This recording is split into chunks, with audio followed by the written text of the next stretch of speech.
அதுக்கெல்லாம் ஊற்றி வச்சு ஸ்டோர் பண்ணி வைக்கிறதெல்லாம் அது வச்சாங்க. சொசைட்டிக்கு சமூகத்துக்கு தேவையான விதைகள் எல்லாமே வந்து கோயில் கலசத்தை தான் வைப்பாங்க, உச்சியில் வைப்பாங்க. அது ரீசன் இருக்கு, இந்த மாதிரி இயற்கை சீற்றங்களால் அழிஞ்சு போகக்கூடாது, அதெல்லாம் அந்த மாதிரி வைக்கிறது. சரியா, அந்த மாதிரி கொண்டு வந்தாங்க. நீ அக்ரிகல்ச்சர் ப்ராக்டிஸ் பண்ணலாம். First preparation of soil. Soil என்ன? மண்ணு. மண்ணு முக்கியம். மண்ணோட ஈரப்பதம் மட்டும் இருந்தால் பத்தாது, மண்ணுக்கு சத்து வேணும், மினரல்ஸ் வேணும், மண்ணுக்கு சத்து வேணும். இந்த மண்ணில் இந்த செடி தான் வளரும் அப்படின்னா அதுதான் வளரும், எல்லாமே வளர வைக்க முடியாது.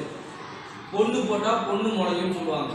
அந்த மண்ணை பற்றி புகழணும் அப்படின்னா மண்ணுக்கு இல்லையா, எங்கள் ஊர் மண் அப்படின்னா அந்த மண்ணில் பொண்ணு போட்டால் பொண்ணு முளையும்.